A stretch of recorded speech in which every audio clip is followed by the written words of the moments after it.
दोस्तों स्वागत है आप सबका अपने YouTube channel reasoning by Qadir sir में। तो दोस्तों हम क्वेश्चन करते हैं पीवाईक्यू जो कि काफ़ी इंपॉर्टेंट होते हैं एसएससी और रेलवे के एग्ज़ाम के पॉइंट ऑफ व्यू से, जो कि आपके आने वाले एग्ज़ाम में काफ़ी हेल्पफुल हो सकता है। ठीक है, तो पहले सवाल से शुरू करते हैं। तो देखो आपके सामने क्वेश्चन नंबर 1 आ चुका है, जो कि find the odd one out का क्वेश्चन है। तो इस क्वेश्चन में आपको बताना होता है कि चारों में से कौन सा ऐसा ऑप्शन है जो अलग लॉजिक फॉलो कर रहा है, तो वही आपका राइट आंसर हो जाएगा। ठीक है, तो देखो यहाँ पे अल्फ़ाबेट है तो इनकी प्लेस वैल्यू पुट करेंगे। तो टी का होता है 20, डब्ल्यू का होता है 23, जेड का 26, एल का 12, क्यू का 17, आर का 18, वाई का होता है 25, बी का 2, ई का 5, पी का 16, एस का 19 और वी का 22। अब देख लेते हैं इसमें क्या लॉजिक चल रहा है। अब देखो यहाँ पे 20 से 23 बन रहा है तो इसमें +3 हो रहा है। ये 23 से 26 बन रहा है तो ये भी +3 हो रहा है। ये 12 से 17 बन रहा है तो इसमें क्या हो रहा है +5। 17 से 18 बन रहा है, इसमें जो है +1 हो रहा है। 25 से 2 बन रहा है तो इसमें +3 हो रहा है। 2 से 5 बन रहा है, इसमें +3 हो रहा है। 16 से 19 बन रहा है तो इसमें भी +3 हो रहा है। और 19 से 22 बन रहा है, इसमें +3 हो रहा है। तो आपका ऑप्शन नंबर जो 1, 3 और 4 में जो है +3 होकर नंबर बन रहे हैं, लेकिन जो आपका ऑप्शन नंबर 2 है इसमें पहले +5 हो रहा है फिर +1 हो रहा है। तो ये जो ऑप्शन नंबर 2 है LQR, ये डिफरेंट लॉजिक फॉलो कर रहा है, तो इसलिए आपका ऑप्शन नंबर 2 राइट हो जाएगा। ठीक है, देखते हैं नेक्स्ट क्वेश्चन।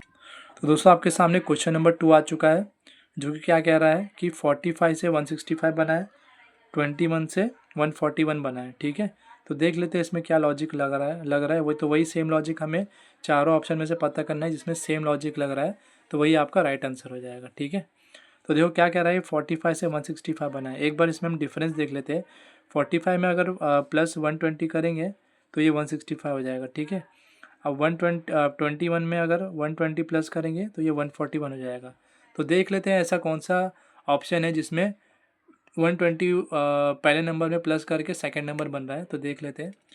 अगर देखो यहाँ पर 25 में अगर 120 प्लस करोगे तो कितना 145 आना चाहिए, लेकिन यहाँ 155 है तो ये ऑप्शन नहीं बनेगा आपका। ठीक है, अब 38 में 120 प्लस करोगे तो कितना हो जाएगा 158। तो देखो यहाँ पे 158 बन रहा है, 38 में 120 प्लस करेंगे तो इसलिए आपका ऑप्शन नंबर 2 राइट हो जाएगा। ठीक है, तो देखते हैं नेक्स्ट क्वेश्चन।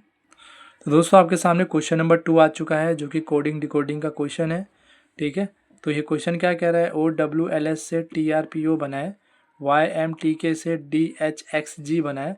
तो वही सेम लॉजिक अप्लाई करके हमें पता करना है कि ICBC से क्या बनेगा। ठीक है, तो इनकी प्लेस वैल्यू पुट करते हैं 15, 23, 12, 19, 15, 16, 18, 20।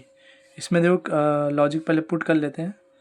Y का 25, M का 13, T का 20, K का 11, D का 4, H का 8, X का 24, G का 7। ठीक है, अब देखते हैं कि क्या लॉजिक लग रहा है। तो देखो पहले ऐसा सीधा सीधा लॉजिक देख लेते हैं पैटर्न। अब देखो यहाँ पे 15 से 20 बन रहा है तो इसमें +5 हो रहा है। 23 से 18 बन रहा है तो ये -5 हो रहा है। 12 से 16 बन रहा है तो +4 हो रहा है। 19 से 15 बन रहा है तो यहाँ पे -4 हो रहा है। ठीक है, अब देख लेते हैं कि सेम लॉजिक इसमें YMTK में फॉलो हो रहा है कि नहीं। तो देखो YMTK में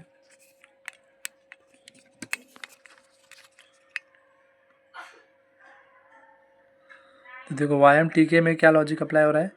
तो देखो यहाँ पर 25 से 4 बन रहा है तो मतलब इसमें क्या हो रहा है +5 हो रहा है। ठीक है, 13 से 8 बन रहा है तो ये -5 हो रहा है। 20 से 24 बन रहा है तो ये +4 हो रहा है। 11 से 7 बन रहा है तो ये -4 हो रहा है। तो देखो इसमें दोनों में सेम लॉजिक अप्लाई हो रहा है। पहले +5, इधर भी +5, -5, -5, +4, +4, -4, -4। तो सेम लॉजिक इसमें अप्लाई करेंगे। आई का प्लेस वैल्यू 9, सी का प्लेस वैल्यू 3, बी का 2 और सी का 3। पहले +5 हो रहा है, 9 में +5 करेंगे तो 14 हो जाएगा। 14 प्लेस वैल्यू होता है एन का। ठीक है, अब -5 करेंगे। सी में -5 करेंगे, सी में अगर -5 करेंगे तो क्या बनेगा 3 ये जाएगा 224, यानी डब्लू आना चाहिए आपका। ठीक है, तो डब्लू हो जाएगा। और फिर क्या कह रहा है कि इसमें +4 होगा। 2 में +4 करेंगे 6, तो यहाँ पे एफ आना चाहिए। ठीक है,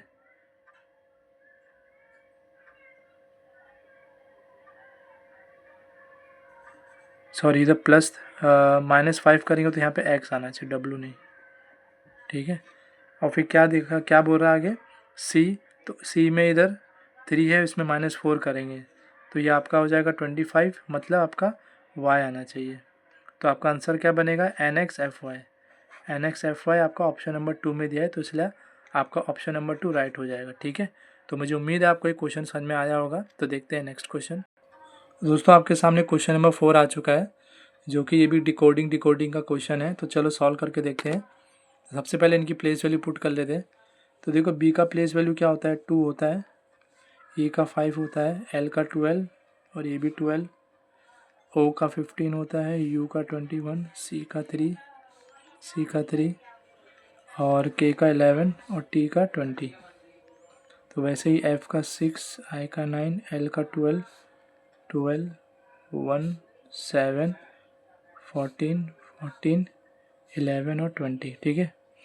अब देखो बी से ई कैसे बन रहा है, इसमें +3 हो रहा है, ये एल से एल बन रहा है, मतलब कुछ नहीं, जैसा अल्फ़ाबेट है वैसे के वैसे बन रहा है, तो यहाँ पे +0 हो रहा है। फिर 15 से आपका 21 बन रहा है, तो इसमें +6 हो रहा है। और ये सी से सी बन रहा है, तो इसमें भी +0 हो रहा है। और के से आपका 20 बन रहा है, तो इसमें क्या हो रहा है, +9 हो रहा है, ठीक है। सेम इसमें देख लेते हैं। तो देखो एफ से 9 बन रहा है, +3 हो रहा है, एल से एल बन रहा है 0 हो रहा है, प्लस ए से जी बन रहा है तो +6 हो रहा है, एन से एन बन रहा है +0 हो रहा है, के से टी बन रहा है तो +9 हो रहा है। तो इसमें क्या लॉजिक चल रहा है, पहले +3 हो रहा है, +0, +6, +0, +9, फिर बाद में क्या हो रहा है, सेम इसमें भी लॉजिक अप्लाई हो रहा है, +3, +0, +6, +0, +9। तो सेम लॉजिक इसमें अप्लाई करेंगे। तो डब्लू में अगर +3 करोगे तो क्या बन जाएगा, जेड बन जाएगा, ठीक है। और इस बाद में क्या 0 प्लस हो रहा है, तो एच ऐसे ही आएगा। फिर बाद में आई में +6 करेंगे तो कितना 15 आएगा, मतलब ओ हो जाएगा। एल को इसमें 0 प्लस होगा तो एल ऐसे ही आएगा। फिर बाद में कितना 9 प्लस हो रहा है, अगर ई में 9 प्लस करेंगे तो 14 यानी एन आना चाहिए। तो आपका आंसर बनेगा ZHOLN। ZHOLN आपका ऑप्शन नंबर 1 में है, तो इसलिए आपका ऑप्शन नंबर 1 राइट हो जाएगा, ठीक है। तो मुझे उम्मीद है आपको क्वेश्चन समझ में आया होगा। देखते हैं अगला क्वेश्चन। दोस्तों आपके सामने क्वेश्चन नंबर 5 आ चुका है, जो कि 80 क्लास का आखिरी क्वेश्चन है। तो ये find the odd one out का क्वेश्चन है। तो चलो इसको सॉल्व करते हैं। तो देखो यहाँ पर क्वेश्चन क्या दिया है, UIW, इनकी प्लेस वैल्यू पुट कर लेते हैं। 21, 9, 23, 12, 26, 14, 11, 25, 13, 8, 21 और 10, ठीक है। अब देखो यहाँ पर आपको कुछ लॉजिक दिखाई दे रहा होगा। यहाँ पे देखो 21 से 23 +2 हो रहा है, 12 से +14 बन रहा है +2 हो रहा है, 11 से 13 +2 हो रहा है, 8 से 10 बन रहा है ये भी +2, मतलब पहला और तीसरे नंबर में +2 हो रहा है। ये मिडिल नंबर में देख लेते हैं क्या लॉजिक चल रहा है। अब देखो यहाँ पर ये 9 से 23 बन रहा है, तो इसमें +14 हो रहा है, ठीक है। 26 से 14 बन रहा है, तो इसमें भी +14 हो रहा है। 25 से 13 मतलब ये कम हो रहा है, मतलब ये भी प्लस, क्योंकि 26 बनेगा फिर +13, तो ये भी 14 प्लस हो रहा है। 21 से 10 बन रहा है, मतलब 5 और 10, यहाँ +15 हो रहा है, तो ये अलग हो जाएगा, ठीक है। तो इसलिए आपका ऑप्शन नंबर 4 राइट हो जाएगा। तो इसमें लॉजिक क्या चल रहा है, जो पहला और थर्ड है इसमें तो +2 सब में हो रहा है, लेकिन जो सेकेंड और थर्ड वाले में नंबर में है, इसमें ऑप्शन नंबर 1, 2, 3 में +14 हो रहा है, लेकिन ऑप्शन नंबर 4 में जो सेकेंड और थर्ड नंबर है इसमें +15 हो रहा है, तो इसलिए डिफरेंट हो जाएगा। तो इसलिए आपका ऑप्शन नंबर 4 जो है राइट हो जाएगा, ठीक है। तो वापस समझा देता हूँ मैं, कैमरा बराबर नहीं था, सॉरी उसके लिए। तो इसमें जो है आपका जो फर्स्ट और थर्ड नंबर है, इनमें सब में देखो +2 हो रहा है हर ऑप्शन में, लेकिन जो आपका सेकेंड और थर्ड नंबर है ऑप्शन नंबर 4 में, ये 21 से 10 बन रहा है +15 होके, लेकिन बाकी नंबर्स में 9 से 23 बन रहा है 14 प्लस होके, 26 से 14 बन रहा है +14 होके, 25 से 13 बन रहा है ये भी +14 होके, लेकिन ऑप्शन नंबर थर्ड में जो सेकेंड और थर्ड नंबर है इसमें +15 हो रहा है। तो इसलिए आपका ये ऑप्शन जो है डिफरेंट लॉजिक फॉलो कर रहा है, तो इसलिए आपका ऑप्शन नंबर 4 HUJ राइट हो जाएगा, ठीक है। तो मुझे उम्मीद है आपको ये सेशन समझ में आया होगा। अगर आपको हमारा पढ़ाना अच्छा लग रहा है, समझ में आ रहा है, तो अपने दोस्तों में इस चैनल को शेयर करें, सब्सक्राइब करें, अपनी पढ़ाई पे पूरी तरह ध्यान दें। धन्यवाद।